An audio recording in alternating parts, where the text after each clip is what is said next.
우선 그 최면이나 NLP는 둘 다 마음을 다루는 겁니다. 자, 마음의 힘에 대해서는 우리 윌리엄 제임스가 이런 이야기 하지 않습니까? 이제 우리 시대의 가장 위대한 발견은 마음의 태도를 바꿈으로써 자신의 인생, 즉 운명마저도 바꿀 수 있다는 것에 대한 발견이다 그랬어요. 네, 맞습니다. 근데 이제 이 마음을 어떻게 바꿀 것인가에 대한 발전이 바로 심리학의 발전이거든요. 심리학의 발전인데, 근데 일반 심리학은 이제 무의식을 바꾸는 것까지는 접근이 잘 안 되었단 말이에요. 네, 근데 무의식을 가장 잘 바꿀 수 있는 그 힘이 바로 이제 체면 NLP인데, 뒤에서 소개하겠지만은 이제 프로이트가 체면을 시작을 했지만 나중에 중도 하차를 해요. 예, 그러면서 프로이트가 정신분석학을 창시하면서 너무나 큰 성공을 이루게 되고, 모든 심리학을 공부하는 사람들은 프로이트를 따라서 전부 정신분석학 중심으로 공부를 하게 된단 말이죠. 그 체면을 포기를 하죠. 예, 50년 동안 체면이 암흑기에 들어가는 거죠. 그러면서 이제 1차, 2차 세계대전으로 인해서 전쟁에서 돌아오는 사람들이 일반 치료로는 효과가 없어요. 근데 체면을 활용하니까 효과가 너무 좋아. 그래서 체면이 부활이 되고, 그 뒤에 또 이제 밀턴 에릭슨이 자기만의 에릭슨 체면을 만들어내면서 이제 체면이 쭉 성장하면서 70년대에 NLP를 만나는 거예요. NLP. 예, NLP는 바로 게슈탈트 치료, 가족 치료, 체면 치료를 통합한 그런 치료법인데, 이게 너무나 획기적이단 말이에요. NLP를 통해서 체면이 완전히 그냥 일반 생활화가 되는 거죠. 자, 이런 원리를 일단 이해를 하셔야 되고, 그리고 이제 이 체면 NLP는 바로 이제 두뇌를 다루는 부분인데요. 우리가 그 마음의 주인이냐, 마음의 노예이냐, 이걸 한번 따져봐야 됩니다. 보통 사람들은 내 마음을, 그러니까 내 마음의 주인이지만 내 마음을 잘 다루지를 못해요. 왜 그러냐면 마음을 다루는 법을 배우지 못했거든. 네, 우리 학교에서 마음이라는 과목이 있습니까? 없습니다. 없잖아요. 그래서 내 마음이 우울하고 뭐 또는 좌절감이나 실패감에 빠질 때 이걸 어떻게 해야만 내가 자신감을 얻고 어떻게 하면 내가 활력을 얻을 수 있을지 이걸 잘 모른다는 거죠. 네, 부모도 가르쳐 주지 않았고 학교 선생님도 가르쳐 주지 않았죠. 근데 우리가 어릴 때부터 이 마음 사용법을 배웠다면 어떻게 될까요? 마음의 사용법, 뭐 두뇌의 사용법, 이걸 공부했다면은 정말 우리는 누구나 자신감이나 어떤 열정이나 어떤 뭐 인생에 대한 강한 어떤 사명감을 가지고 이제 살 거예요. 네, 그래서 결론적으로 이제 이 NLP나 체면은 마음의 사용법이다, 이렇게 보시면 됩니다. 네, 우리가 이제 이 마음의 사용법을 갖고 있기 때문에 이제는 과거의 프로그램에 지배받는 게 아니라 우리 프로그램을 새로 설정해서 살아갈 수 있는 그 힘을 갖게 된 거죠. 우리 이제 인간의 두뇌도 고성능의 컴퓨터라고 생각하시면 돼요. 컴퓨터. 네, 컴퓨터가 처음에는 완제품으로 출시가 되지 않습니까? 네, 근데 컴퓨터를 계속 사용하다 보면 어떻게 되죠? 바이러스가 집도되고 어느 순간에 속도가 느려지고 문제가 네. 생기죠. 우리 인간도 마찬가지예요. 우리 인간의 두뇌도 깨끗한 그 어떤 마음 상태로 이 세상에 태어나죠. 근데 태어난 이후에 뭐 부모님이 이혼을 하거나 부모님이 엄격하거나 가부장적이거나 뭐 부지런을 하거나 또는 뭐 신체 체벌을 하거나 그러면서 이제 마음에 바이러스가 들어오는 거예요. 예, 학교 다니면서 또 왕따를 당한다든지 뭐 공개적으로 창피를 당한다든지 이런 어떤 이런 충격적인 경험을 하게 된다는 거죠.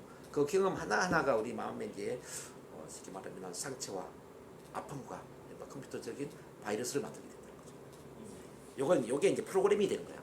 예, 그래서 우리는 의도하지 않게 이 부정적인 프로그램, 실패 프로그램이 설정될 수밖에 없죠. 근데 일반적인 사람들은 이 실패 프로그램에 의해서 지배받는 삶을 살아가는 거예요. 지배받는. 예, 그렇지 않습니까? 예, 맞습니다. 그 10명 중에 8명 다 그렇죠. 근데 10명 중에 한 2명 정도 우리 선생님처럼 이렇게 나름대로 의식이 좀 높은 분들. 제가요. 예. 근데 좀 마음의 노예가 맞는 것 같아요. 감정 조절이 잘 안 되는 것 같아요. 어, 네, 그래서 오늘 이제 그런 걸 한번 훈련해 보자고요. 네.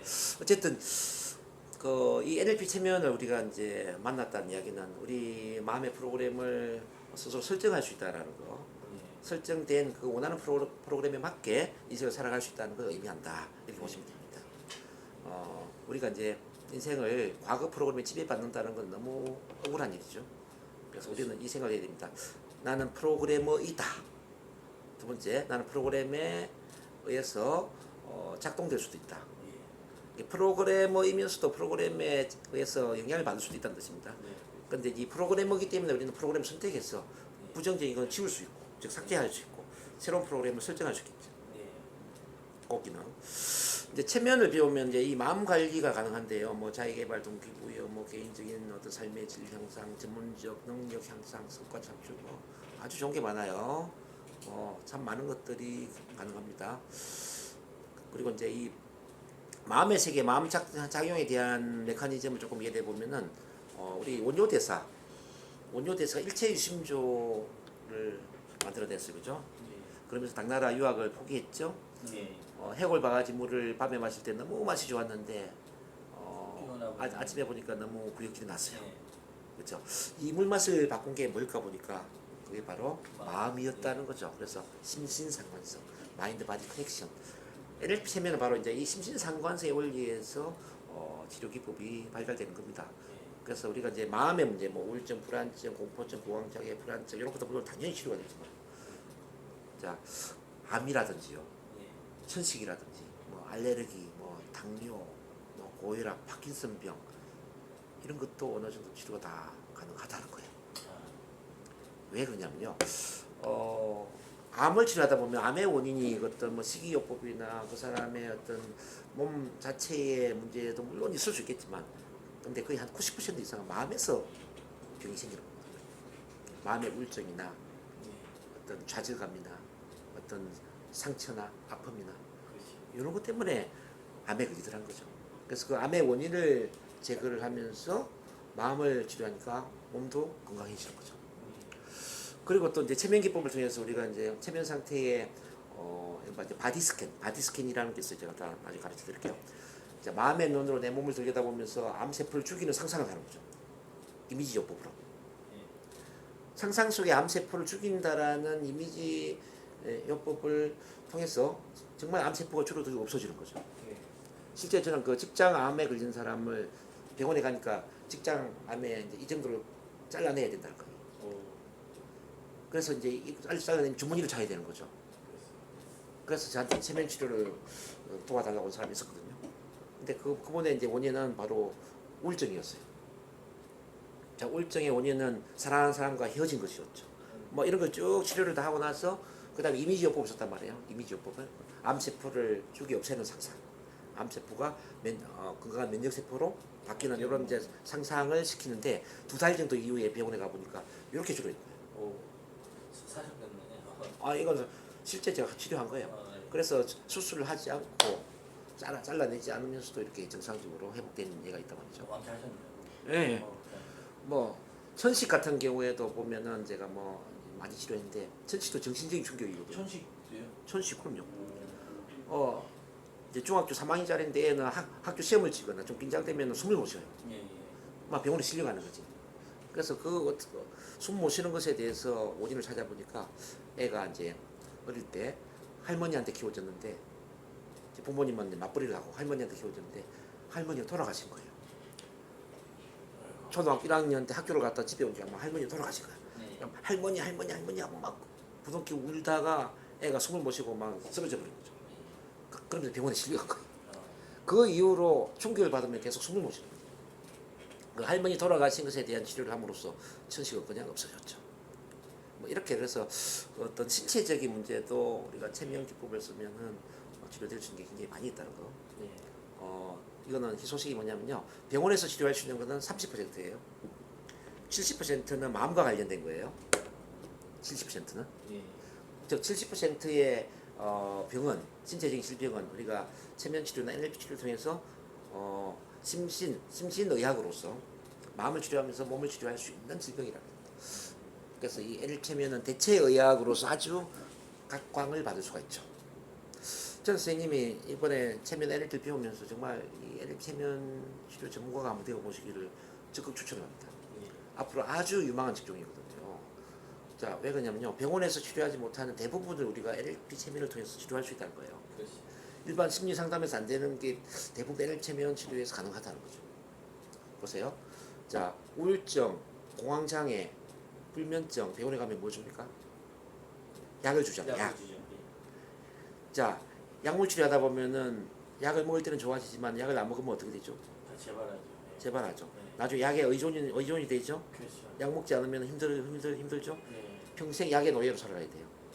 근데 지금 제가 명명했던 이 뭐 불면증, 공황장애, 뭐 우울증, 뭐 또는 조현병, 빙의조차도 이거 약 안 먹어도 되거든요.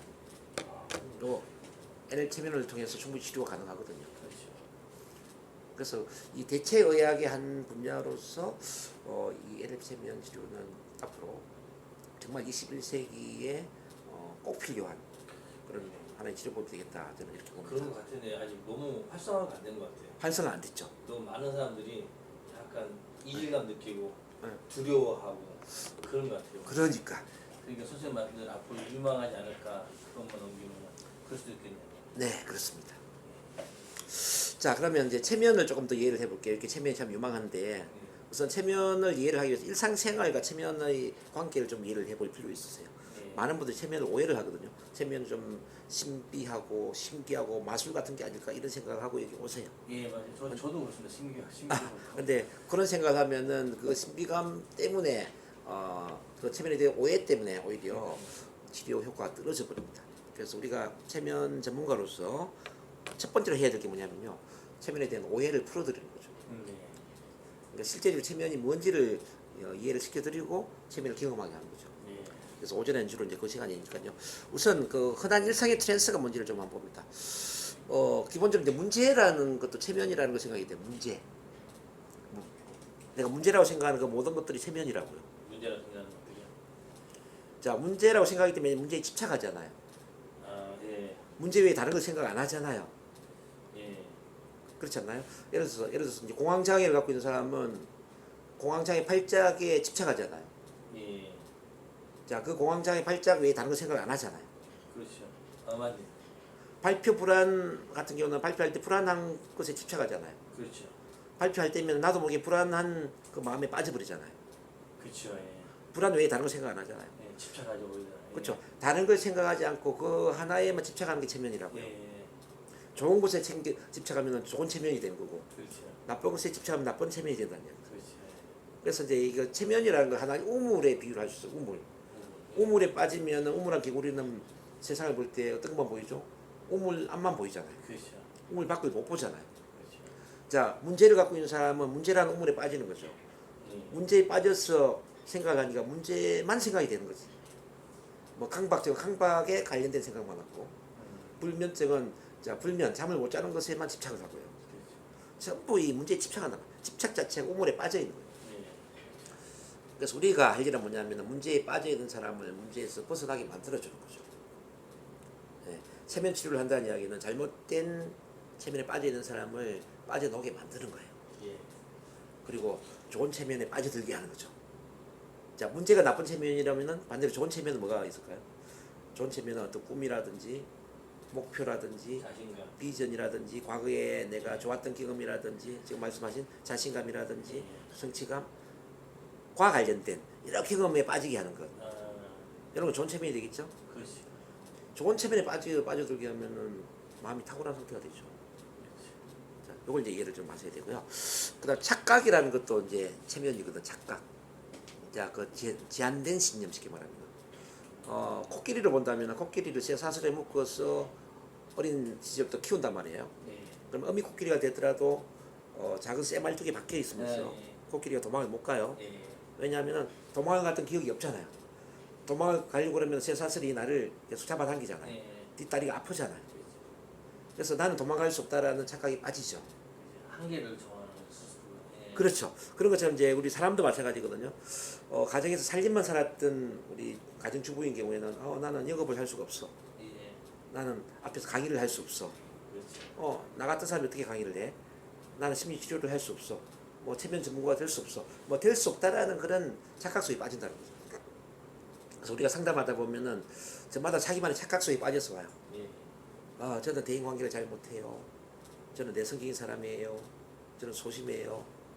저는 앞에서 발표를 잘 못해요. 저 같은 사람이 어떻게 강의를 해요? 저는 강의를 잘 할 수 없어요. 저는 심리치료사가 될 수 없어요. 제 문제도 해결하지 못하는데 어떻게 다른 사람을 치료해요? 뭐 이렇게 자기만의 어떤 착각이 빠져 있다는 거죠. 예. 그렇죠. 근데 인간은 무한한 잠재 능력이 있거든요. 자, 무한한 잠재 능력은 바로 잠재의식 속에 잠들어 있다는 얘기죠. 그래서 체면을 한다는 이야기는 뭐냐면요. 그 착각을 바로 잡아주는 거예요. 착각을 바로 잡아주면서 당신은 무한한 잠재 능력이 있다는 거, 뭐든지 가능하다는 거, 이 잠재적인 씨앗을 싹트게 도와주는 거예요.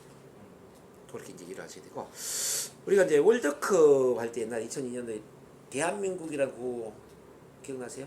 대한민국. 예, 월드컵 때 그럴 때 이제 사람들은 집단 집단 체면에 걸려서 한 마음이 되었죠. 그렇죠. 그 한 마음이 사실은 축구 상황을 이끌었다고 이제 보셔도 무방한데요. 그래서 어떤 대한민국 하면은 우리는 나도 모르게 그 2002년도에 그 기후로 되돌아가지 않습니까? 맞습니다. 그때 어떤 시청의 붉은 악마의 물결들, 그죠? 맞죠. 예. 그렇죠. 이렇게 나도 모르게 어디에 집중하게 만드는 어떤 집단적인 구호라든지 이것도 이제 하나의 체면이다, 이렇게 볼 수 있습니다. 그렇게 본다면 이제 북한의 김일성, 북한 사람들 김일성 체면에 걸려 있다고 봐야죠. 그렇죠. 이 김일성 사상에 물들인 거, 그 사상에 집중된 이것도 하나의 체면이라고 볼 수 있겠죠. 그렇죠. 그래서 북한을 벗어난다는 걸 우리는 뭐라고 하죠? 탈북이라고 하죠. 탈북. 예. 자, 우리가 그 잘못된 문화에서 벗어나는 걸 우리는 탈북처럼 이제 탈체면, 예. 탈체면이라고 이야기할 수 있다는 거죠. 이렇게 본다면은 체면 아닌 것은 무엇이고 체면인 것은 무엇인가를 우리가 생각해 볼 필요가 있어요. 그러니까 전반적으로 볼 때 그 체면 아닌 게 뭐냐, 사실은 대부분 우리가 이제 체면이라고 볼 수 있는 거죠. 이걸 이해를 해볼 수 있고, 체면을 이제 영어로 본다면 힘노시스거든요. 힘노시스. 힘노시스는 힘노스, 잠의 신, 잠의 신이라는 힘노스라는 단어에서 출발된 거예요. 예. 근데 이걸 이제 일본인들이 번역을 하다 보니까 최면, 예. 자 면이라는 건 잠을 잔다는 뜻이잖아요. 예. 그래서 이제 우리가 착각하는 거죠. 체면은 잠을 자는 것과 비슷한 게 아닐까? 근데 뒤에서 다루겠지만은 체면은 잠을 자는 게 아니다. 자, 우리가 뇌파 보면 베타파, 알파파, 세타파가 있다면 베타파는 완전히 의식이 깨어 있는 상태, 세타파는 의식이 없고 무의식만 있는 상태, 그러니까 잠을 자는 상태. 체면이라는 것은 그 베타파, 세타파 중간에 알파파 상태, 의식도 있으면서 무의식도 같이 올라와 있는 상태다. 이걸 이해를 하셔야 됩니다. 자, 힌노티시즘, 체면주의, 뭐 힌노티스트, 체면 치료사, 체면 전문가, 뭐 힌노테라피는 체면 상담, 자 힌노테라피스트, 체면 치료사, 그다음에 힌노 카운셀링, 체면 상담, 메저머리즘도 체면이라는 뜻을 갖고 있는데 이 메저머리즘은 이제 메저머, 체면의 아버지에 해당되는 이 메저머의 방식이 바로 체면이라는 이름에서 메저머도 체면이라고 이야기를 하는 겁니다. 이런 용어를 왜 우리가 살펴보냐면은 왜 우리가 체면을 잠을 자는 것과 비슷하게 생각하느냐, 이 원리를 이해를 해야 된다는 거죠. 바로 힘노스라는 이 단어에서 생각을 하게 된다는 거. 근데 실제는 그게 아닙니다. 그래서 우리나라 말로 이제 체면을 이해를 한다면 체면은 자 심신이 고도로 이완된 집중의 상태다. 심신이 고도로 이완, 그러니까 몸과 마음이 완전히 긴장이 풀리고 편안하게 이완되어 있는 상태다. 자 이렇게 보셔야 되고, 마음을 움직이는 거는 그 편안한 상태가 가장 잘 움직이더라는 이야기죠. 선생님 이제 대화해보다 보면은 긴장이 될 때 내 마음이 잘 움직여요? 아니면 편안할 때 마음이 잘 움직여요? 편안할 때잖아요. 그렇죠. 편안할 때 집중이 잘 되고 마음이 잘 움직여지지 않나요? 그래서 그냥 체면 상태를 이렇게 하면 이해를 해보면 좋아요. 마음이 가장 잘 움직이는 상태가 바로 체면이다, 이렇게 이해를 하면 좋을 것 같고, 그러면 마음이 가장 잘 움직이는 상태를 필요로 하는 사람은 어떤 사람일까요? 한번 생각해봐요. 이 세상에 마음이 잘 움직이는 상태를 필요로 하는 사람은 어떤 사람일까? 마음을 잘 움직이는 상태를. 네, 마음이 가장 잘 움직일 수 있는 상태를 필요로 하는 사람. 우선 심리 상담에 많은 도움이 되겠고, 그죠? 예, 그렇죠. 교육, 뭐 영업, 마음이 움직이는. 뭐 그렇죠. 뭐 영업 쪽 많이. 뭐 연애를 할 때도 그렇고, 뭐 대화, 뭐든지 가능하겠네요. 트레인. 대부분의 이 세상에 이런 사람의 마음을 움직이는 일이잖아요. 예, 그렇죠. 그래서 체면 상태의 마음을 잘 움직이는 것과 관련이 있다면은 이 체면은 모든 사람한테 필요한 거죠. 그렇죠. 예. 그래서 우리가 체면 전문가가 된다는 이야기는 마음을 잘 움직이는 사람이 된다는 거죠. 그렇죠. 즉 사람의 마음을 훔치는 도둑이 될 수 있다는 거죠. 예, 그렇죠. 자, 마음을 한번 훔쳐보시겠습니까? 다른 사람의 마음을. 이렇게 해서 이제 그 체면을 이제 정리를 해보면은, 협의의 개념은 이제 영화나 TV에서 볼 수 있는 체면, 전통적 체면, 이제 협의의 개념으로 체면으로 이제 정의를 할 수도 있어요. 영화 TV를 보면은 막 체면 지도사가 지시형으로 체면을 걸죠. 자, 눈을 못 뜨게 만들고 팔을 못 내리게 만들고 오늘 그것도 좀 같이 해볼 거예요. 자리에서 못 일어나게 만들고 막 체면사에 의해서 막 그렇게 통제를 받는 듯한 본인 의지가 없는 것 같은 그리고 의식도 없는 것 같은 이런 걸 많이 보셨을 거예요. 자, 그런 것도 하나의 체면, 협의의 개념의 체면을 볼 수 있습니다. 근데 광의의 개념을 본다면은 흔한 일상의 트랜스, 우리 삶 자체가 체면일 수 있다. 저 마음을 움직이거나 마음 움직이는 그 자체는 다 체면이다 이렇게 볼 수 있습니다. 그래서 지금 이제 보면 체면이란 사람의 마음을 움직이는 것이고 체면 기법은 사람의 마음을 효과적으로 움직이는 기법이고 체면은 일상의 트랜스 상태에서 가장 잘 이루어질 수 있다. 이 세상 모든 것은 체면이다. 자, 체면에 그럼 잘 들어가려면 어떻게 해야 되느냐 이걸 좀 봅니다. 우리가 이제 체면을 잘 걸기 위해서는 체면을 참 우리가 잘 해야 되는 이유는 이제 영향력, 체면 상태 영향력이 일어나죠. 영향력. 상대방 내 영향력 안에 들어오는 거잖아요. 내 영향력 안에 들어오면 변화가 일어나죠. 자, 변화가 일어난다는 이야기는 마음 치료도 되고 몸 치료도 되고 자기 개발도 되고 능력 향상, 심신 수련의 효과가 올 거예요. 그죠? 자, 그러면 이 체면에 잘 들어가도록 하기 위해 어떻게 되느냐? 바로 레포가 형성이 되어야 된다는 겁니다. 레포가 무슨 말인지 아세요, 선생님? 레포. 믿음 갖는 그렇죠. 레포라는 단어를 이제 지금부터 잘 이해를 해야 되는데, 자, 편안하게 마음이 열린 상태예요.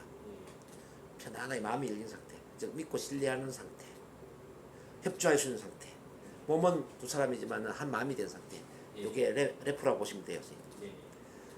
그래서 체면을 잘 걸려면은 체면적인 레포가 잘 형성이 돼야 된단 말이에요. 즉 선생님이 오늘 체면을 잘 배우려면은 저와 레포가 잘 형성이 돼야 돼요.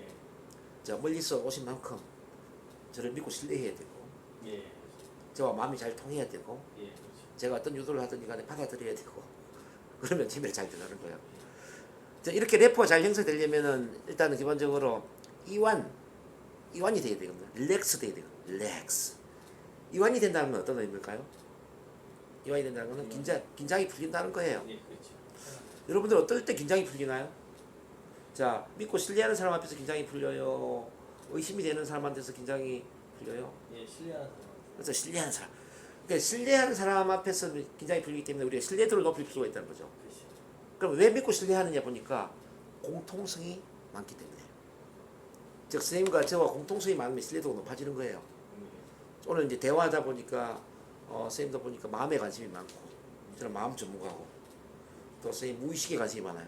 저는 무의식을 통해서 치료를 하는 사람이고 또 강의를 하는 사람이고 뭐 이렇게 공통성이 참 많았어요. 그래서 이제 신뢰도가 굉장히 높아지는 겁니다. 그 다음에 이제 이 위에 이제 체면 위에 트랜스라는 개념이 있잖아요. 트랜스. 선생님 트랜스와 체면은 어떤 차이가 있을까요? 비슷한 용어 같은데 좀 헷갈리죠? 수면 잠자는 건 아닌데. 자, 트랜스는 고도로 이완된 상태가 그냥 트랜스예요. 근데 체면은 그 고도로 이완된 상태에서 암시가 적용되는 상태가 체면이라고 보시면 돼요. 암시. 예를 들어서 눈을 감으세요. 해서 눈을 감는 상태. 눈을 뜰 수 없습니다. 할 때 눈을 뜰 수 없는 상태. 암시가 적용된 상태가 체면에 걸린 상태라고요. 근데 체면에 걸릴 수 있도록 고도로 몸이 이완된 상태. 이거는 트랜스다. 그래서 트랜스와 체면은 한 묶음이라고 보시면 돼요.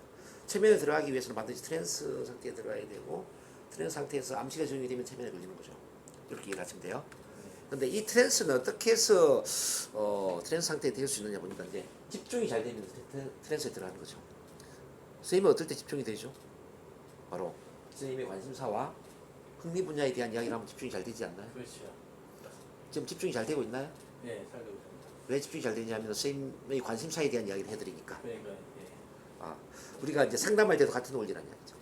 자, 내담자 상담할 때도 내담자의 관심사, 흥미 분야에 대한 이야기를 하면은 집중도가 높아지고 집중도가 높아지면 트랜스에 들어간다. 그러면서 암시를 적용하면 체면에 걸린단 말이죠.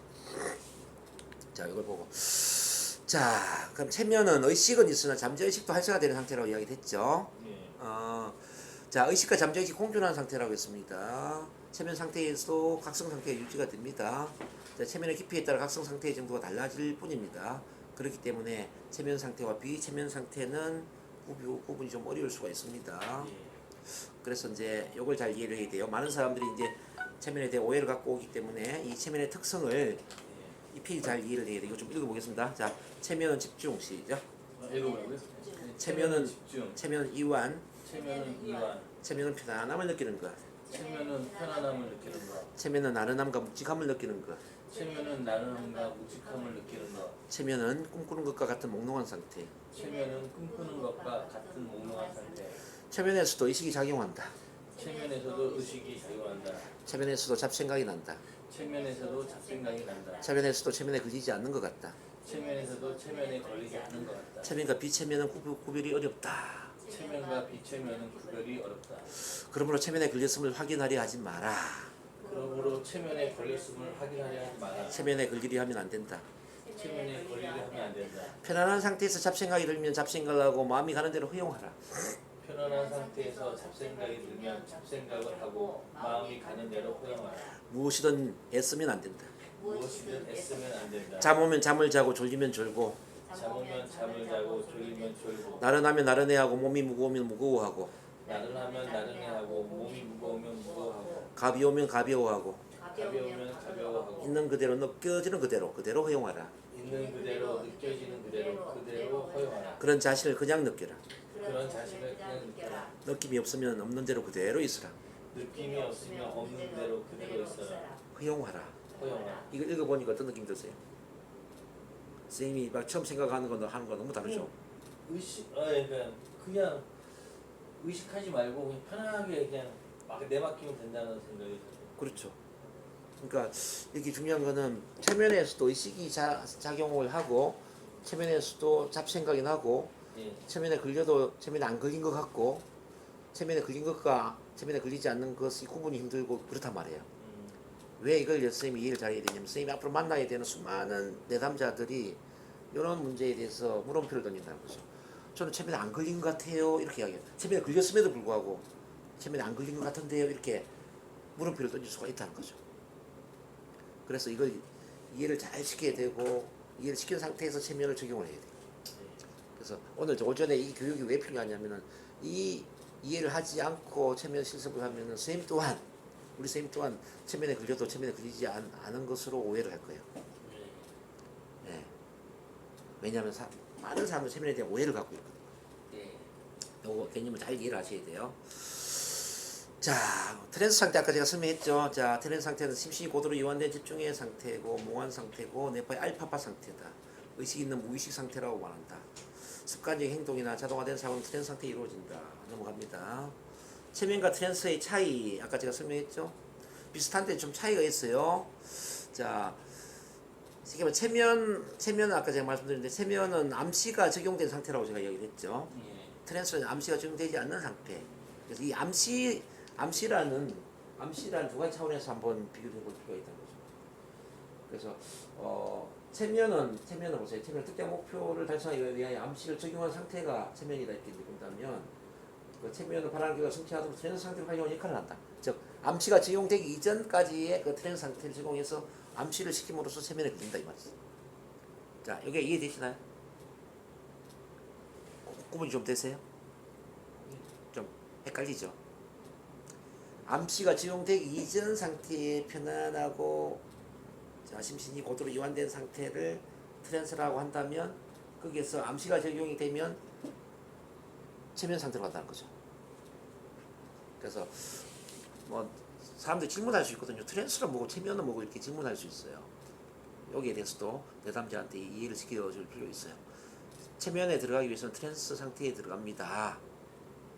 즉 편안하고 긴장이 풀린 심신이 고도로 이완된 상태가 됩니다. 그때 암시를 적용하면 체면에 걸립니다. 자, 이걸 이제 구분하시라는 거죠. 암시가 적용되었느냐 되지 않았느냐의 차이다. 그걸 이해를 하시고요. 자, 체면을 배우면 이렇게 참 좋은 게 많습니다. 뭐 자기 자신에 대한 보다 깊은 이해, 몸과 마음과 이완, 편안함 쭉 뭐 읽어 내려가세요. 그리고 이제 마지막에 전문 직업인이 되는 것도 아까 그 체면과 트랜스라는 게 네. 암시를 줄 수 있느냐 없느냐의 차이인 거예요? 아니면 암시가 적용이 되었느냐 되지 않았느냐. 그럼 암시가 적용이 된 거는 체면인 거고. 예, 암시에 적용이 안 된 것은 트랜스죠. 그럼 트랜스는 거의 잠은 아니지만은 그냥 편안한 상태, 편안하게 가만히 있으면 트랜스예요. 어, 그럼 예를 들어서 편안하게 가만히 있을 때 명상도 편안하게 가만히 있는 상태잖아요. 예. 명상도 트랜스 상태죠. 어, 요가를 하다 보면 몸이 편안하게 이완이 될 수 있잖아요. 요가. 예.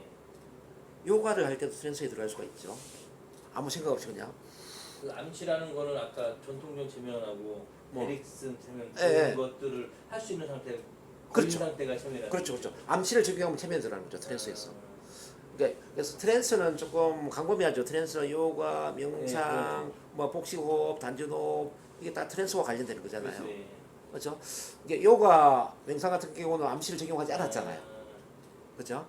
근데 그 요가와 명상에서는 그 편안한 상태에 암시를 적용해버리면 체면에 걸리는 거지. 그러니까 약간 몸이 이완된, 몸과 마음이 이완된 상태가 약간 트랜스 상태고 네. 거기다 암시를 걸어놓은 상태는 체면인 거고. 그렇게 그렇죠, 이해하면 그렇죠. 되고요. 그렇게 이해하시라고. 어, 그래서 예. 그래서 트랜스를 적용하는 것은 다양해요. 예. 트랜스는 체면도 트랜스를 적용하고 명상, 요가, 그 교회 기도 뭐 다 트랜스 적용하죠. 자, 쭉 넘어갑니다. 뭐 아까 다 설명했고 이제 이 사람을 조금 이해할 필요가 있습니다. 그 프로이드 밀턴 에릭슨. 자, 이 밀턴 에릭슨에 대한 이해를 좀 먼저 해보자고. 이분은 1901년에 태어나서 1980년에 돌아가셨는데 난청, 생명, 난독증 엄치 출신이에요. 근데 이 17세에 소아마비가 발병했어요. 예. 소아마비가. 그래서 이제 한쪽 다리가 아예 그냥 뭐 굳어가지고 걸을 수 없는 상태였죠. 그러면서 의사들이 당신은 오늘 밤을 넘기지 못하고 죽을 것이다 라고 이야기를 했지만 이분이 아주 강한 정신력을 가지고 3일 동안 눈을 뭐 해가 지는 것을 석양이 지는 것을 이제 바라보면서 죽음을 이겨냈죠. 그러면서 한 일주일 동안 인사불성이 되죠. 그 이후에 이제 식물인간이 되어버린 거예요. 식물인간이. 예, 식물인간이 되었는데 이제 초인의 의지로 이제 재활을 통해서 손가락 하나 움직이는데 일주일이 걸리고 뭐 그러면서 이제 자기 몸을 움직이면서 재활을 하죠. 재활을 하면서 자 미시시피 강을 한 달 동안 자기 이제 신체 훈련을 위해서 배를 타고 여행을 해요. 대단하신 분이네요. 무전 여행을 해요. 무전 여행을 하면서 낚시하는 사람들한테 고기를 얻어먹으면서 그것도 어떤 체면적인 대화를 통해서 이 사람은 이제 그런 정도로 이미 이제 타고난 사람이었죠. 그러면서 이제 대학을 들어갔는데 대학에 들어가서 클라크 헐이라는 교수한테 체면을 배우거든요. 이제 클라크 헐은 이제 전통적 체면을 가르치는 교수였죠. 그 전통 체면을 배워 보니까 근데 어떤 사람한테는 체면이 잘 적용이 되는데 어떤 사람한테는 적용이 안 되는 거예요. 그래서 이제 에릭슨이 자신만의 독특한 체면 기법을 만들어내요. 그게 바로 이제 대화형, BGC형, 간접적인 대화형 체면으로서 에릭슨 체면이라고 이제 이름을 붙이고 있다. 이분은 어쨌든 이제 의학과 심리학을 동시에 공부를 하고 1959년에 미국 임상 체면 학회를 또 창설을 합니다. 그래서 이제 체면을 본다면은 에릭슨 이전과 이후가 많이 달라지는데 에릭슨 이전에는 전통 체면이라면은 에릭슨 이후는 에릭슨 체면 또는 뭐 현대 체면 이렇게 이름을 붙이기도 하죠. 일단 체면은 기본적으로 좀 이해를 해봤고 그럼 체면은 지금 이제 마음을 다루는 거잖아요. 자, 마음을 지금 좀 이해를 좀 해볼게요. 마음에 보면은 의식이 있고 무의식이 있거든요. 의식은 어떤 순간에 사람들이 인식하거나 느낄 수 있는 생각, 경험 이게 의식이에요. 근데 무의식, 다른 말 잠재의식 이거는 특정 순간 인식되거나 기억되지 않는 인간 정신의 가장 깊고 중요한 부분이다. 그렇지만 사람들의 행동을 지배하거나 행동 방향을 결정한다. 이렇게 보시면 됩니다. 그래서 이제 의식과 무의식을 보면 의식은 굉장히 합리적이고 분석적이고 이성적이고 논리적이라면은 무의식은 기억과 정서의 저장소예요. 자, 기억과 정서의 저장소라는 게 뭐냐면은 과거에 내가 두려움을 느꼈어요. 그 두려움이 저장돼가지고 지금도 어떤 비슷한 상황이 되면은 두려움을 이끌어낸다. 3살 버릇이 8살까지 간다. 뭐 그런 이야기 들어보셨죠? 그렇죠? 그래서 아픔 상처도 평생 가는 것이고 우리가 체면 치료하면은 좋아진 상태도 평생을 가는 거예요. 일반 치료는 재발이 될 수 있지만 체면 치료를 제대로 해버리면은 재발이 되지 않죠. 한번 치료된 것이 좋은 상태가 그대로 쭉 가지. 플러스 마이너스 이 기억 능력. 그건 뭐냐면 이제 의식은 한꺼번에 정보를 받아들일 때 다섯 단어에서 9단어 정도까지, 단어가 아니라 글자 5자에서 9자 정도의 정보를 받아들인다는 거예요. 그래서 7 플러스 마이너스 2의 용량이다. 이렇게 이야기를 하는 거고, 근데 이제 무식은 이게 7 플러스 마이너스 2죠? 예, 7 플러스 마이너스 2. 자, 5자에서 9자. 근데 무식은 모든 걸 다 받아들이죠. 지금 우리가 오감적인 인식뿐만 아니라 뭐 또 무식은 육감, 육감은 직관이잖아요, 직관. 자, 직관적인 이런 인식을 다 한단 말이에요. 표현이 잘못됐네요. 나누기 시험 포처럼 돼서. 예, 그렇군요. 그래서 이제 우리가 체면이 우리가 범죄 수사에도 적용이 되는 게 있잖아요. 예를 들어서 이제 교통사고가 났는데 뭐 이제 자동차가 이제 쉽게 말하면 사고를 내고 도망가 버렸어. 의식으로는 그 번호판을 기억을 못 해요. 근데 체면을 걸어서 이제 무의식을 통해서 기억을 다시 되살려내면은 그 차량 번호를 기억해내는 경우들이 많이 있거든요. 그게 왜냐하면은 의식은 7 플러스 마이너스 2의 기억 용량을 갖고 있지만 무의식은 무한 확장이 될 수 있거든요. 그러니까 의식이 받아들이지 못하는 것도 다 받아들이기 때문에 체면은 바로 이 무의식을 활용해서 그런 기억의 정보에 접근할 수 있다. 이렇게 쭉 보시고요. 그 다음에 이제 이 무의식이 중요한 이유는 뭐냐면 모든 학습 변화 행동은 무의식 잠재의식 차원에서 일어난다는 거예요. 이른바 의식적으로 우리가 어떤 노력을 해서는 대부분 작심삼일로 끝나거나 수없는 반복을 통해서 우리 무의식의 어떤 패턴이 자리를 잡는데, 근데 이 무의식을 활용하면은 한두 번 치료를 한다든지 한두 번 어떤 암시를 하는 것만 가지고도 아주 프로그램이 쉽게 설정이 될 수 있다. 그래서 이 무의식의 어떤 패턴이 만들어지기 이전까지는 제대로 된 변화가 아니다. 그래서 일반 병원 치료라든지 뭐 일반 상담 치료 같은 경우는 1년, 2년 치료 받는 사람 참 많죠. 그렇잖아요. 1년, 2년 다녀도 안 되는 사람 많잖아요. 근데 체면 치료 같은 경우에는 1, 2회를 받으면서 좋아지는 경우가 굉장히 많아요. 왜냐하면 무의식과 연결되기 때문에. 자, 그 무의식적 반응이라는 게 뭔가를 지금부터 한번 좀 보는데요. 자, 무의식적 반응이라는 건 사고, 감정, 행동에서 자동화된 반응, 자연스러운 반응, 습관적인 반응, 반복적 반응, 뭐 나도 모르게 하는 반응, 별 생각 없이 하는 반응, 이런 게 다 무의식적이에요. 근데 나도 모르게 하는데 이게 나도 모르게 자신감이 넘쳐 흘러. 너무 좋죠. 나도 모르게 막 치료를 잘해. 나도 모르게 강의를 잘해. 나도 모르게 막 어떤 도전적인 행동을 해. 이거 얼마나 좋아요. 근데 이제 대부분 사람들은 어떤 문제를 갖고 오느냐면요. 나도 모르게 긴장되고 떨려요. 나도 모르게 막 화가 나요. 나도 모르게 막 누구를 죽이고 싶어요. 막 나도 모르게 밤에 잠이 안 와요. 뭐 이렇게 나도 모르는 이런 부정적인 여러 어떤 반응을 갖고 온단 말이죠. 요거는 일반적인 치료 상담으로는 한계가 있죠. 그래서 처제 같은 경우에 힘이 드는 게 바로 처제는 의식적인 문제가 아니라 무의식적인 문제를 갖고 있기 때문에 그래요. 근데 이 무의식적인 문제는 일반적으로 상담을 하거나 뭐 약물 치료에서 되는 건 아니죠. 약물 치료는 약을 먹을 때 그냥 좋아질 뿐이지 먹지 않으면 또 과거로 돌아가고 있죠. 먹어도 효과가 없더라고요. 네. 그래서 이제 여러분들은 이 무의식 반응은 변화가 어렵습니다. 그럼 어떻게 해야 되느냐? 무의식을 활용하면은 효율성을 키울 수가 있어요. 무의식을 활용하면. 근데 집중이나 명상이나 트랜스 상태에서는 무의식이 가장 잘 접속할 수 있다. 무의식을 가장 잘 활용할 수 있다. 자, 집중, 명상, 트랜스 상태에는 무의식을 접속할 수 있다는 거지. 그러면 이 트랜스를 활용할 방법이 뭔가 지금부터 봅니다. 자, 보세요. 체면 치료 트랜스 상태죠. NLP 치료 트랜스 상태죠. 요가 트랜스죠. 명상 트랜스죠. 그 외에 전생요법, 아바타, 단전호흡, 기도요법, 신앙요법, 기공, 이게 다 트랜스를 활용한다는 거죠. 그런 점에서 이제 NLP 체면 치료 외에 뭐 명상이라든지 기치료를 통해서 효과를 보는 사람은 많이 있어요. 왜? 트랜스니까.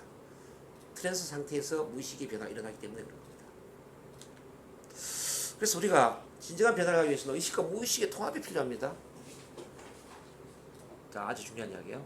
의식적인 노력 욕망은 한계가 있기 때문에 의식과 무의식의 통합이 필요합니다. 그럼 의식은 어떤 역할을 해야 되느냐? 관심과 노력을 기울여야 하죠. 무의식은 새로운 프로그래밍을 해야 되죠. 근데 새로운 프로그래밍을 어떻게 할까요? 의식적 노력을 많이 해야만 가능할까요? 그거는 일반적인 사람들의 노력이죠. 자, 수천 번, 수만 번 반복을 할 때 비로소 패턴이 만들어지는 거죠. 자, 이건 일반적인 의식적인 노력이란 말이에요. 근데 트랜스를 활용하면 아까 뭐라고 했죠? 트랜스를 활용하면은 그렇게 수천 번 수만 번을 반복하지 않더라도 한두 번의 치료나 한두 번의 어떤 노력으로 프로그램이 설정될 수 있단 말이에요. 그래서 이 체면 NLP가 대단하다는 거죠. 이렇게 통합을 했을 때. 그래서 결론적으로 마음의 프로그램은 수정될 수 있다. 업그레이드 될 수 있다. 재설정될 수 있어요. 그래서 우리가 행복하고 성공적이고 치료적인 또는 자기 개발적인 변화를 이끌어낼 수 있는 겁니다. 뭘 활용해서? 바로 NLP, 체면 치료, 시간선 치료, 전생 치료를 활용해서 가능하다는 겁니다. 우리 선생님께는 지금 이제 NLP와 체면 치료 이 두 가지를 오늘 내일 동안 훈련을 제가 시켜드릴 거예요. 그래서 앞서 제가 소개했지만 시간선 치료하고 전생 치료는 별도로 좀 다음에 여유가 될 때 한 번 더 관심을 가져볼 필요가 있고 시간선 치료하고 전생 치료, 네? 시간선 치료, 전생 치료, 빙의 치료. 늘 약간 ing원 좀 해주신다고. 아니 이론적인 건 뭐 좀 얘기하죠. 그런데 어쨌든 그렇다 해서 그걸 이제 내일 배워서 다 쓸 수 있는 건 아니니까. 왜냐 NLP 체면을 잘 다루어야 그렇죠. 전생이나 빙의 시간선을 쓸 수 있어요. 어떤 것이라는 건 이야기해 줄 수 있지만 그렇다고 쓸 수 있는 건 아니다. 그 시간선 치료를 제가 아까 뭐라고 소개했죠? 시간선 치료는 세 가지의 통합이라고 그랬죠. 체면하고 NLP하고 전생 치료. 전생에. 그렇죠. 시간선 치료는 NLP, 체면, 전생 치료의 통합인데 가장 획기적인 치료법이라면 저는 시간선 치료라고 생각해요.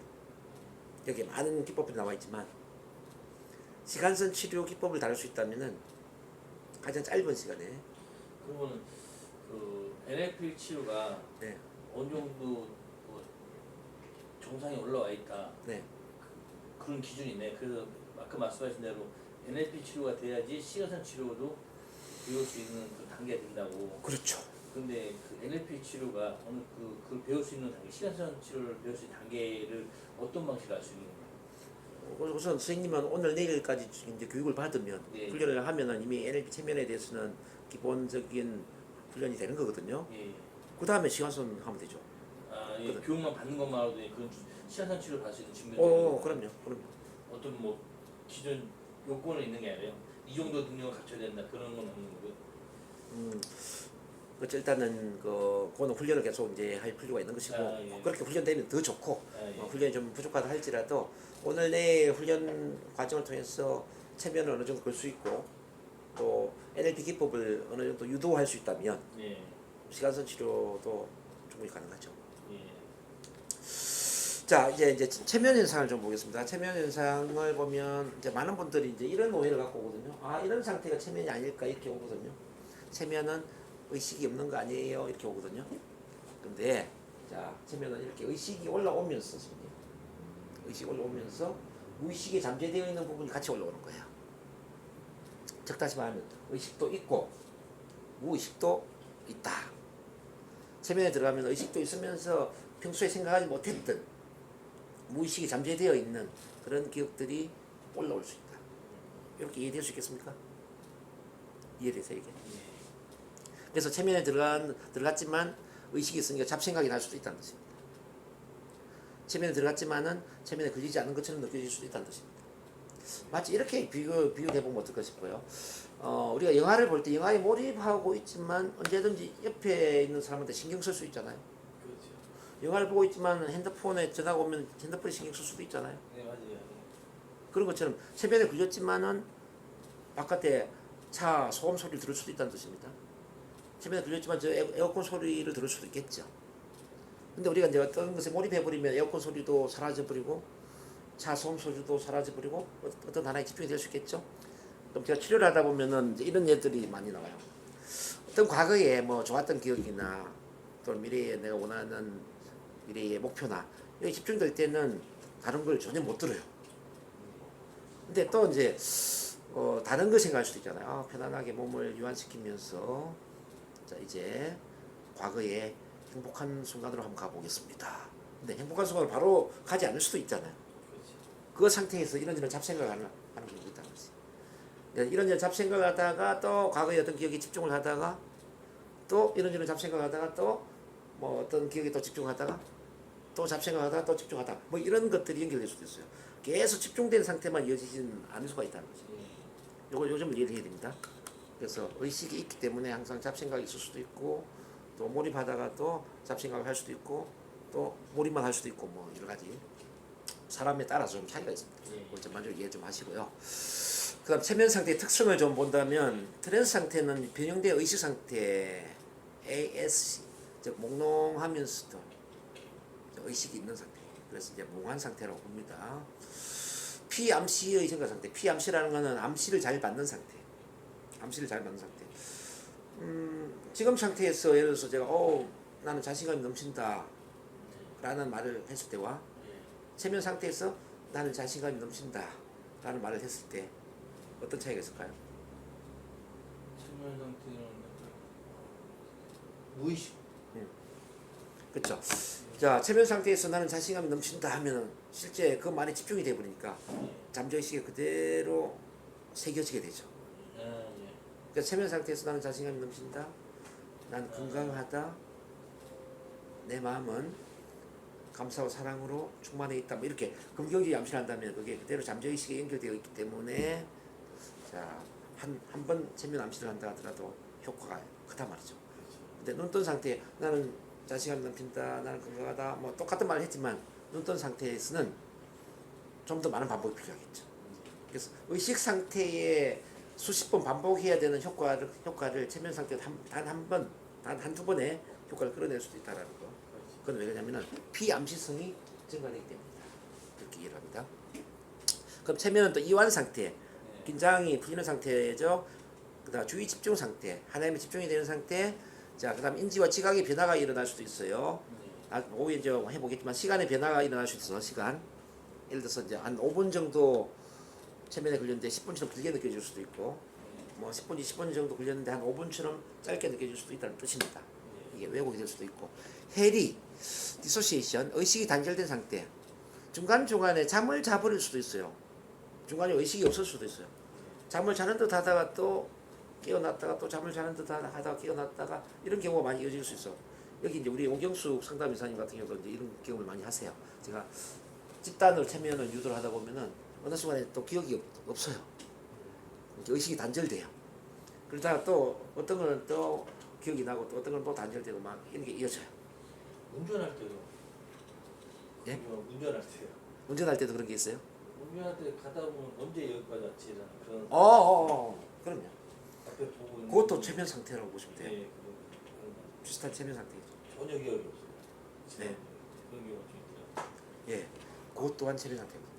운전할 때 왜 그 터널 시야 있잖아요. 앞을 보고 있지만은 눈이 옆을 같이 쭉 보고 네. 있는 이 상태 있죠? 예. 그것도 체면 상태라고 보시면 돼요. 아무 기억이 없는데 사고는 안 났어요. 사고 안 나죠. 앞으로 보고 안 나. 그 생각. 자, 현상을 보면 이완 상태, 체면 상태 눈물 흘리는 사람도 있습니다. 예. 눈물 흘림, 눈꺼풀이 떨리는 경우도 있어요. 눈꺼풀이 막 빠르게 떨리는 경우도 있어요. 사람에 따라서. 호흡의 변화가 일어나는 경우도 있어요. 호흡이 좀 긴 호흡으로 호흡이 이렇게 호흡이 길어질 수가 있다는 거. 그 다음에 자, 체면적인 한숨을 쉴 수도 있어요. 뭐 이렇게 그런 경우도 봅니다. 그 다음에 체면에 들어가면 이제 뭐 처음 해보시면 아시겠지만 강직 현상이 있습니다. 강직. 예. 체면의 1단계는 몸이 굳어버리는 겁니다. 내 몸 중에 어디가 잘 굳을까요, 선생님? 가장 잘 굳을 수 있는 몸 신체 부위가 어디일까요? 척추? 팔도 잘 굳지만 가장 잘 굳을 수 있는 데가 눈 주변, 눈 주변의 근육이 연약하거든요. 그래서 우리 체면을 그릴 때 눈을 못 뜨는 체면을 일단 훈련을 잘 하셔야 돼요. 제가 가르쳐 드릴게요. 왜냐면 사람들은 체면에 걸렸는데도 계속 체면에 안 걸렸다고 착각을 해요. 왜? 의식이 있으니까. 그래서 눈을 못 뜨게 만들어주면은 체면에 걸렸다는 걸 비로소 받아들여요. 체면에 걸린 걸 확신시켜주는 확신자가 필요하다. 자, 눈을 못 뜨게 만들고, 그 다음에 팔을 못 내리게 만들고, 이 팔 근육을 굳어버리게 만들 수 있겠죠. 팔을 이렇게 이제 뭐 이렇게 이런 상태에 팔이 이제 굳어 있어요. 자, 내릴 수 없으면 한번 내려보세요 할 때 이제 이게 팔을 못 내리겠죠. 그렇죠? 팔을 못 내리는 자세를 보면서 내가 체면에 걸렸구나. 또는 뭐 공중부양을 시킬 수도 있는데 팔 공중부양. 그러니까 이제 찝찝한 수소풍선에서 줄이 내려와서 팔을 올리고 있다고 상상할 때 팔이 올라갈 수 있겠죠. 상상하는 것만. 공중부양. 또는 이제 팔을 이제 내리 누르게 만들 수도 있어요. 이 상태에서 큰 큰 바위가 아래를 누르도록 상상을 시키면서 팔이 아래로 쭉 내려간다고 이렇게 이제 유도할 수도 있어요. 자 이렇게 어쨌든 그러면서 팔이 굳었다라고 했을 때, 스쿼트처럼 굳었다고 했을 때 정말 팔을 움직일 수 없는 상태. 이런 거 이제 아마 TV에서도 많이 보셨을 것 같아요. 어떤? 이제 팔 못 내리고 있는 거. 네, 통나무 채면 통나무. 이제 그거 보면서 어떤 생각하셨어요? 신기하죠. 신기했어요 그게? 저것도 있던데 마취 없이 체면만 하고 수술하는 것도 있더라고. 아 그럼요. 그거 가능하죠. 그것도 그게 TV에 한번 유튜브에 돌고 있는데. 그거는 지금 이제 이야기하지만 무감각증. 체면에 걸리면은 감각이 없어지거든요. 그럼 저 영역티행 같은 경우는 전생하고 상관없이 제가 살아있는 와중에 어린 나이로 돌아가는 거예요? 영역티행. 이거 조금 이따 제가 설명할게요. 일단은 그 강직담이 오는 게 감각이 없어지는 거거든요. 예. 우선 강직 몸이 굳어버리는 게 강직이에요. 예. 예. 그 다음에 무감각증 감각이 없었죠. 예. 그럼 예를 들어서 이제 굳은 상태에서 체면을 더 깊게 유도를 해요. 그러면 이렇게 잘라 이렇게 해도 아프지 않은 거지. 바늘 쑤셔도 아프지 않은 것 같고, 그 다음에 미각의 변화가 일어날 수도 있어요. 그것도 신기하게 생각할 수 있는데, 예를 들어서 이거 생수를 소주라고, 소주 술 있잖아요. 예. 술로 암시해버리면 술 맛이 날 수도 있다는 뜻입니다. 예. 반대로 이제 소주를 생수라고 암시를 해버리면은 그냥 밋밋한 생수처럼 느껴질 수도 있다는 뜻입니다. 왜? 감각이 없어지니까. 미각의 상실, 또 신체의 어떤 촉각의 상실, 뭐 그런 것들이 이제 그 이당에 올라 내려올 수 있다는 거죠. 그게 더 깊어져 버리면 기억 상실로 가요. 기억 상실. 더 깊은 체면으로 가면 기억을 상실할 수도 있다는 겁니다. 위험한 건가요? 아니 잘 활용하면 기억 상실 도움이 되죠. 뭐 잊어버리고 싶은 기억 있잖아요. 그런 거는 상실하는 게 좋죠. 그걸 유도한다는 거죠? 이렇게? 예, 그렇죠.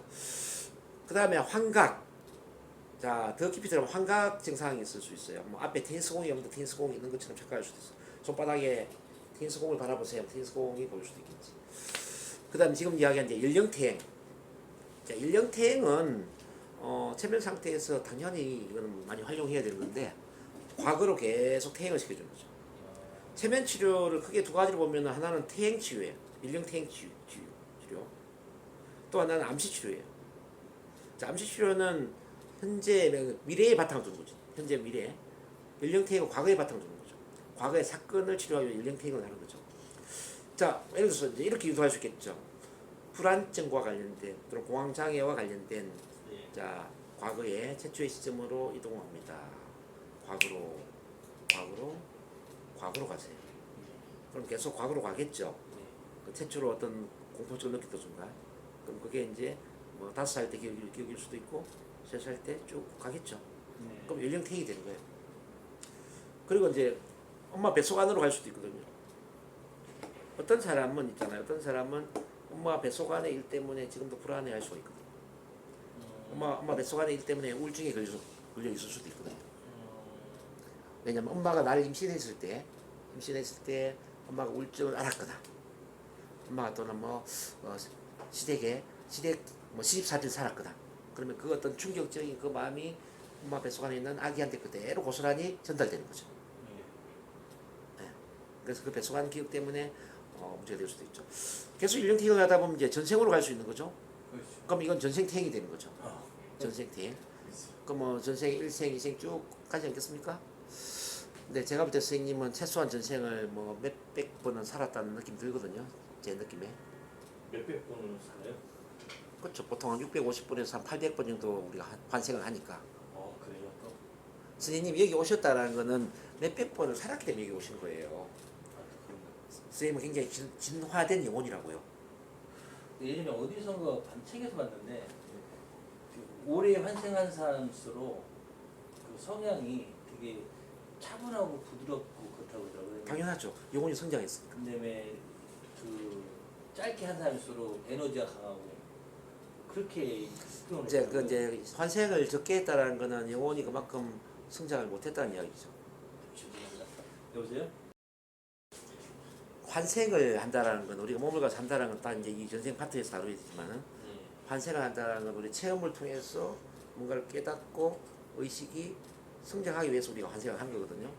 우리가 100년을 살면서 100년 살면 여러 체험을 하지 않겠습니까? 예. 그 체험 속에서 우리가 뭔가를 깨닫고 성장을 하겠죠. 그렇죠. 근데 한 번 성장하는 게 이제 의식이 이제 1부터 1000까지 레벨이 있다면은 5 정도 성장, 5 일반적인 사람들이 5. 한 번 태어날 때마다 5가 성장한다면은 100이 성장하려면 몇 번 태어나야 될까요? 20번을 태어나야 20번을 태어나야 되는 거죠. 그렇지 않을까요? 근데 의식 레벨은 1000까지 있단 말이에요. 근데 걔가 한 번 태어났는데도 불구하고 성장되지 못하고 그대로 죽을 수도 있어요. 아니 100년 동안 여러 삶을 경험하는데 깨닫지 못하고 내가 성장하지 못하고 살 수도 있잖아요. 어떤 사람 계속 살인 범죄만 저지르다가 갈 수도 있고 그러니까 깨닫지 못하면 인생이 되풀이 된다고 그러더라고요. 그래서 계속 되풀이 되지. 예. 그 성장할 때까지 깨달을 때까지 되풀이 되죠. 예. 이건 이제 전생 환생 파트에서 이제 다뤄야 되는데 예. 일단 뭐 천면에 연결되는 거니까 이해를 하십시다. 예. 그래서 우리가 이제 전생을 봐야 되는 이유는 뭐냐면요. 전생의 어떤 그 흐름을 쭉 보면 내가 어떻게 의식이 성장되어 왔는가를 알 수가 있고 예. 내가 이 세상에 이번 생에 내가 뭘 해야 되는지 이번 생의 삶의 목적이 뭔지 사명이 뭔지 이런 것들을 알 수가 있어요. 그렇지. 그래서 이제 전생을 본다라는 거는 내 인생 전반적인 내 영혼의 전반적인 어떤 흐름을 이해한다는 점에서 아주 중요하다. 뭐 여기서 조금 더 들어가면 이제 LBL이라는 파트가 있는데요. LBL, 그 Life Between Lives, 삶 사이의 삶이라는 뜻이에요. 삶과 전생과 현생 사이의 삶. 기회에 있는 저 천상세계를 이야기하는 거예요. 천상세계. 대천상기를 천상세계. 천상세계를 우리가 HM을 통해서 볼 수도 있는데 저는 아직 그 수준까지는 안 돼요. 이건 이제 초의식을 다루기 때문에. 신선하게 천상세계의 그 어떤 기억을 끄집어내려면은 한 사람이 최소한 한 3시간, 4시간은 체면 상태에 들어가야 돼요. 3시간, 4시간 동안 몸을 이완시켜서 깊은 체면 상태에 들어가면은 우리 의식 안에 무의식이 있다면 무의식 안에 초의식이 있거든. 이 초의식은 천상세계의 모든 기억을 다 갖고 있다는 거지. 그게 다 내 안에 들어있는 거예요? 내 머리 안에 있죠. 머리에 다트가 있는 거예요? 네. 근데 이제 무의식이 다루는 거는 천상세계까지는 다루지 못해요. 이제 무의식은 우리가 이제 연령탱에서 어릴 때에 뭐 1살, 2살 때의 기억, 엄마 뱃속안의 기억, 전생의 기억, 이까지는 다 무의식이죠. 근데 천상세계는 무의식이 다루는 게 아니지. 무의식 안에 있는 초의식까지 들어가면은 천상세계에 내가 어떻게 영혼의 여행을 했는가, 내가 죽어서 올라와서 어떤 과정을 통해서 내가 다시 태어났는가, 이걸 탐구할 수 있죠. 그래서 그것만 연구하는 분들이 계세요. 그만 연구하는 분들은 이제 LBL이라고 하는데 관심이 있으면은 영혼들의 기억, 영혼들의 여행, 영혼들의 시간 이런 책들이 있거든요. 마이클 뉴턴 박사라는 분이 이제 쓴 책인데 그 책을 읽어보면은 천상세계가 어떻게 흘러가는지를 알 수 있어요. 그것도 공부해 보시면 좋을 것 같고. 어쨌든 연령대를 통해서 이렇게 전생을 볼 수 있다는 거 먼저 말씀드렸고, 시간 왜곡은 제가 말씀드렸죠. 시간은 뭐 10분이 5분처럼 1시간이 5분처럼 뭐 충분히 다 가능합니다.